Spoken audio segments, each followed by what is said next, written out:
మన బహుజనులే, SC ST BC. గుండెలో పెట్టుకో, మా ఇచ్చినోడిని కాదు, రాసినోడిని గుండెలో పెట్టుకో. అందుకనే ఈ రాజ్యాంగం పుస్తకం అందరికి పంచవయ్యా అంటే అవి భూమి కాగితాలు ఇచ్చినట్టే. అమ్మ, భూమి కాగితాలు ఎట్లా ఇస్తాను? అరే భూమి కాగితాలు ఇస్తే పట్టా కాగితాలైనా, పట్టా వచ్చిందంటే వీడు ఆగడిగా ఈ భూమి అంతా నాదే అంటాడు భారతదేశం. కాబట్టి ఆ పట్టా కాగితాలు వాని దగ్గరే పెట్టుకుంది. ఆ కాగితాలు ఇస్తావా అయ్యేవాన్ని మొదటి నుంచి మన బతికిదే. ఈ భూమి నాది నాది అంటాడు, కాగితాలు ఉండవు మన దగ్గర.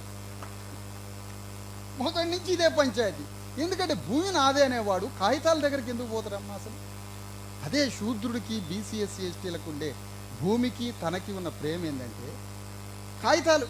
మా అమ్మకి నేనే పుట్టినా, మా నాన్నకి నేనే పుట్టినా, మా తాతకి నేనే పుట్టినా అనేది ఎట్లనో ఈ భూమికి నేనే పుత్రుడిని, నాకెందుకు రా కాగితం అంటానమ్మా. ఈ భూమి నాది, ఈ దేశం నాది, ఈ దేశమే నాది, ఈ భూమి నాది, నాకు కాగితం దేనికన్నా. కానీ కాగితం కావాల్సి వచ్చింది, కాగితం కావాల్సి వచ్చింది ఇప్పుడు. కానీ కాగితాలు వాళ్ళ దగ్గర ఉన్నాయి, ఈ భూమి కాగితాలు వాళ్ళ దగ్గర ఉన్నాయి, రాజ్యాంగ కాగితాలు వాళ్ళ దగ్గరే ఉన్నాయి. ఇప్పుడు ఆ కాగితాల కోసమే పోరాటం. ఆ కాగితాలే మన దగ్గరకు వస్తే ఒక్కొక్క సంతకంతో ఒక్కొక్క విప్లవాన్ని లేపుతాం దేశంలో. ఒక్కొక్క సంతకంతో, పార్లమెంటులో ఒక్క సంతకంతో భారతదేశంలో వైద్యం గ్రామ గ్రామంలో 6 లక్షల గ్రామంలో వైద్యం ఉచితంగా చేయాలని ఒక పార్లమెంట్లో బిల్లు పెడితే 6 లక్షల గ్రామాల్లో అమెరికా న్యూయార్క్ స్కూల్స్ని 6 లక్షల గ్రామాల్లో కట్టి మా బిడ్డల్ని అంత గొప్పవాళ్ళు చేయాలని ఒక బిల్లు తయారు చేస్తే భారతదేశంలో 6 లక్షల గ్రామాల్లో బతుకుతున్న భూమి లేని 50 కోట్ల మంది ప్రజలకి 12 కోట్ల మంది కుటుంబాలకి భూమి కావాలని ఇస్తే ఈ బిల్లులు పెట్టడానికి రాజ్యం కావాలి. రాజ్యం ఇవ్వడమే వాళ్ళకి రుణం చెల్లించుకోవడం, రాజ్యం ఇవ్వడమే వాళ్ళకి రుణం చెల్లించుకోవడం. నీ దేవుడికి రుణం ఎట్లా చెల్లిస్తావు? రాజ్యం ఇవ్వడమే వాళ్ళకి రుణం చెల్లించుకోవడం. పదండి రాజ్యం ఇద్దాం. ఈ తాతలకి ముత్తాతలకి ఓటు తెలవదు, జ్ఞానం తెలవదు. అసలు మన తాతల గురించి ఒకసారి ఆలోచిస్తే వాడు ఎందుకు పుట్టిండో, అది ఏందో, వాడు ఎట్లా బతికిండో, ఏందో పిచ్చోళ్ళగా తలపాగా చూడతాడు, కళ్ళు తాగుతాడు, ఒట్టి తుంపలు పొయ్యలు కాల్చుకొని తింటాడు. ఎందుకు పుట్టిండో, వాడు ఎందుకు పోయిండో అర్థం కాదు అసలు. వాడి జీవితం ఏంటో అసలు. అసలు ఒకసారి మన తాతల గురించి 40 ఏళ్ళు ఉన్నాడు ఆలోచిస్తే, ఆయన గొల్ల ఎంత తాతైనా, మాదిగా ఎంత తాతైనా, గౌండ్లతో అందరూ ఒక రకంగానే ఉంటారు మన వాళ్ళు బీసీఎస్సీ. అసలు వాళ్ళ జీవితం ఏంటి? ఏమన్నా అనుభవించిర్రా వాళ్ళు? ఏదైనా మర్యాద గౌరవం అనుభవించిర్రా? పోనీ ఏదైనా తిండి తిన్నారా? హైదరాబాద్లో స్వీట్ అనేది ఒకటి ఉంటుంది, అది తిన్నారా? తెలుసా అది వాళ్ళకి? ఏమి తెలియదు, అమాయకులు. కానీ బిడ్డల మీద అనంతమైన ప్రేమ. ఆ ప్రేమకి ఏమి చేయలేకపోయారు.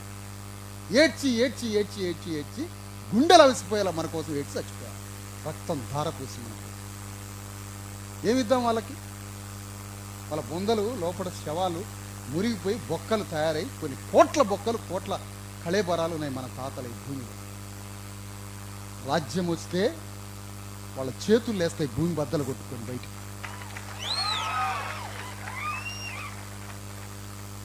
అది చేతులు కూడా లేస్తాయి భూమిని బద్దలు కొట్టుకొని. అప్పుడు గదగదలు ఆడతారు వీళ్ళు. వామ్మ మమ్మల్ని మేమేరా వీళ్ళకి అన్యాయం చేసింది, మళ్ళీ వీళ్ళు పుట్టారా అని భయం అయ్యిద్ది అప్పుడు వాళ్ళకి. అందుకని రాజ్యం కోసం జరిగే యుద్ధం. పూలే అంబేద్కర్ ఉద్యమానికి ముగింపు పలకడం అంటే ఏమిటి? పూలే అంబేద్కర్ ఉద్యమానికి ముగింపు ఎక్కడ? లాజికల్ ఎండ్ ఎక్కడ? దాని ఒడ్డు ఎక్కడ? దాని తీరం ఎక్కడ? దాని గమ్యం ఎక్కడ? దాని దారి ఎక్కడ? దాని ఒడ్డు, గమ్యం, దారి ఏంటో తెలుసా? మనం రాజ్య సింహాసనం మీద కూర్చోవడమే పూలే అంబేద్కర్ ఉద్యమానికి కొనసాగింపు, ముగింపు. లేదంటే ఊగిన ఎస్సీ ఎస్టీ బీసీ కథలు చెప్పుకుంటూ తిరగటం వేదికల మీద. మేము ఎప్పుడైనా బీసీ ఎస్సీ ఎస్టీల వెంట ఉంటామంటే మరి ఉంటావా? రేపు ఎన్నికల్లో పోటీ చేస్తాం, ఆ రేట్లకి మాకు యుద్ధం జరుగుతుంటుంది. వస్తావా నువ్వు అంటే ఈ ఒక్కసారి వదిలిపెట్టన్నా, ఇక రెడ్డి గారు వెంబటే ఉంటాను నేను. కొద్దిగా ఇంట్లో అవి చిన్న చిన్న పనులు ఉన్నాయి, దెబ్బకి అయిపోయి ఇప్పుడు అప్పుడు మనం ఒక్కళ్ళం కావాలి. ఇప్పుడు అసలు యుద్ధం అంటే నీ తండ్రికి నీ ఊళ్ళో ఇంకోడికి యుద్ధం జరిగి పొడుచుకొని సస్తంటే నువ్వు ఎటుంటావు? కొడుకు ఎటుంటాడు? ప్రాణాలు పోయినా తండ్రి పక్కన యుద్ధం చేస్తాడు. మరి తండ్రి పక్కన యుద్ధం చేయకుండా నువ్వు ఎడిపోతావా? శత్రువు పక్కన చేరి తండ్రిని చంపుతావా? శత్రువు పక్కన చేరి తల్లిని చంపుతావా? శత్రువు పక్కన చేరి కొడుకుని చంపుకుంటావా? ఎటు చేరుతావు నువ్వు? అందుకు